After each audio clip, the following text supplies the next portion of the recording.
38 na individual patuloy pang hinahanap sa gumuhong landfill sa Cebu City kahapon.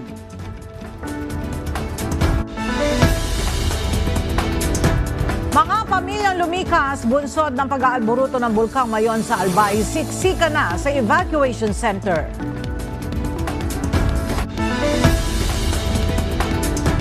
Labing-apat na mamahaling sasakyan ni dating ako Bicol Congressman Zaldico natagpuan ng mga otoridad sa isang condominium sa Taguig City. Magandang umaga, Ella. Sa ngayon, sa mga oras na ito ay wala pa namang dinadala na mga pasyente dito sa Advanced Medical Post na inilatag ng Manila City Disaster Risk Reduction and Management Office sa Kartilya ng Katipunan.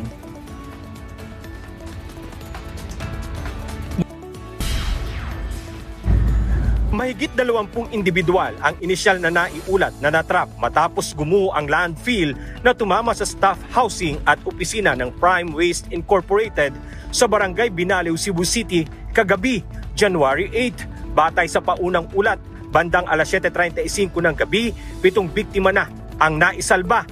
3 sa mga ito ang nasa kritikal na kalagayan, 1 ang kailangang agarang gamutin, 2 ang may minor na pinsala at 1 ang idineklarang wala ng buhay. 4 sa mga biktima, kabilang ang mga nasa kritikal na kondisyon, ang dinala sa Visayas Med Hospital habang ang nasawi ay inilipat sa North General Hospital. Agad na nag-deploy ng mga ambulansya, rescue truck, mga pulis at traffic personnel ang mga otoridad.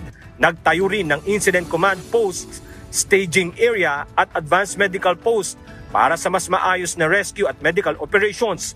Sa official statement na inilabas ni Cebu City Mayor Nestor Archibal, hinihiling nito sa publiko na manatiling kalmado at iwasan ang lugar upang makapagtrabaho ng maayos ang mga responders. Patuloy pa ang search, rescue at retrieval operations habang sinusuri pa ang lawak ng insidente.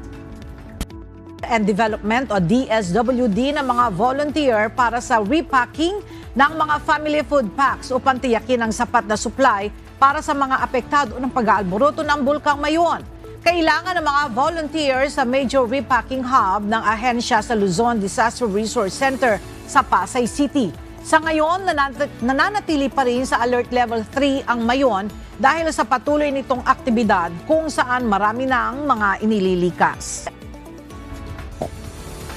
Lumampas na sa capacity ng evacuation center ang bilang ng mga pamilyang lumikas sa Barangay Buang Evacuation Center sa bayan ng Tabaco City.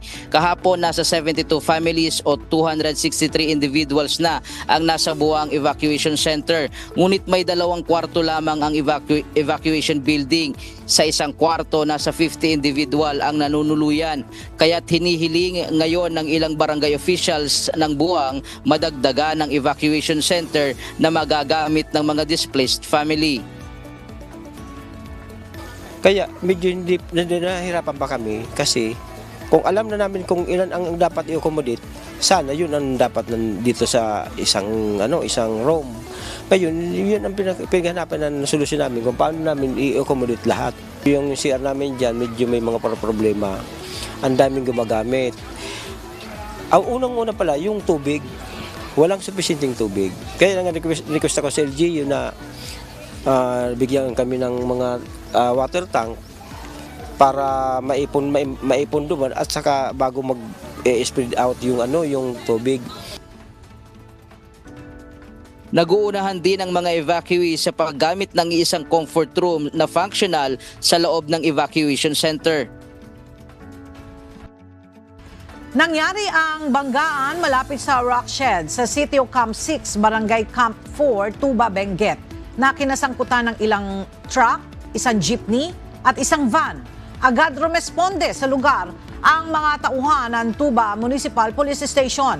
Sa ngayon ay nagpapatuloy ang investigasyon habang isinasagawa na ang clearing operation sa kalsada. Pinapayuhan ng mga motorista na iwasan muna ang Cannon Road at dumaan sa mga alternatibong ruta. Inaalam pa ng mga otoridad kung may nasaktan o nasawi sa insidente. Samantala, sa ngayon, bukas na ang Cannon Road para sa light vehicles lang muna hanggang 5 tons. may one-lane traffic sa Camp 4 dahil sa aksidente. Panawagan ng National Irrigation Administration o NIA na sa mga magsasaka sa Central Luzon na simulan na ang maagang pagtatanim lalo na ng palay. Ayon kay Clarita Silverio, Chief Operation Maintenance Section ng Region 3, ang buwan ng Desyembre hanggang April ang sakop ng planting calendar nila para sa dry season. Subalit ayon sa kanilang tala, kalahating porsyento pa lang ng mga magsasaka sa Bulacan at Pampanga ang nakapagtatanim. Hikayat po namin na gumawa na po sa bukid ang lahat ng ating magsasaka. Mas mainam po kung makakapagtanim po tayo ng mas maaga. Pebrero. Well, yung shearline ay umiiral talaga pinakamadalas yan during November at December. Pero hanggang January and February, habang dominant pa o nakaka-apekto sa ating yung amihan, ay nandito pa rin yung tendency na magkaroon tayo ng shearline.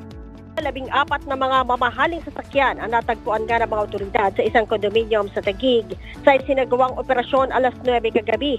Ito'y matapos na isilbi ng PNP Criminal Investigation and Detection Group, Highway Patrol Group at Bureau of Customs ang search warrant laban sa 5 kumpanya na kinabibilangan ng Sunwest Construction and Development Corporation, Eco Leisure and Hospitality Holding Company Incorporated, Missimis Resort and Hotel Management Incorporated, Halandoni Alay Flora at La Venecia Hotel and Spa Incorporated.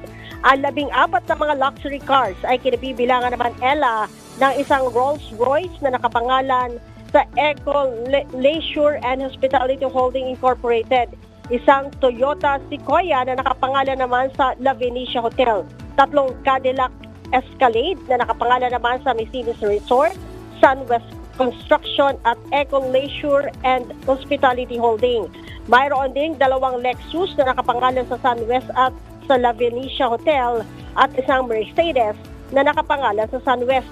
Ang naturang mga sasakyan ay nagkakahalaga na 145 million pesos. Bukod dyan, natagpuan din ang iba pang mamahaling sasakyan gaya na lamang ng 2 Lexus, GMC Yukon at isang Ferrari. Hindi pa pinapangalanan ngunit posible umanong may madagdag pa sa mga kasalukuyan at dating senador na iniimbestigahan kaugnay ng maanomalyang flood control projects.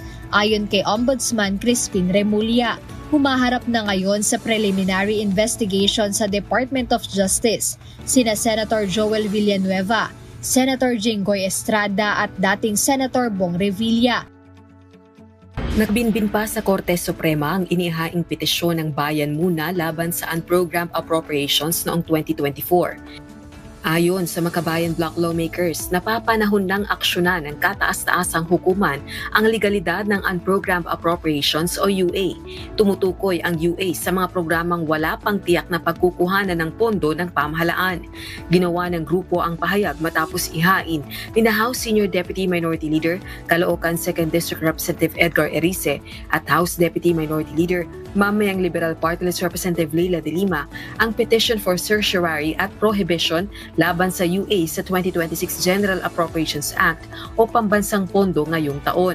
Dagdag pa ng Makabayan, naging tila hiwalay na budget ang UA na walang itinakdang limitasyon at nakasalalay sa pagpapasya ng Pangulo kaya anilay naging pinakamalaking presidential pork.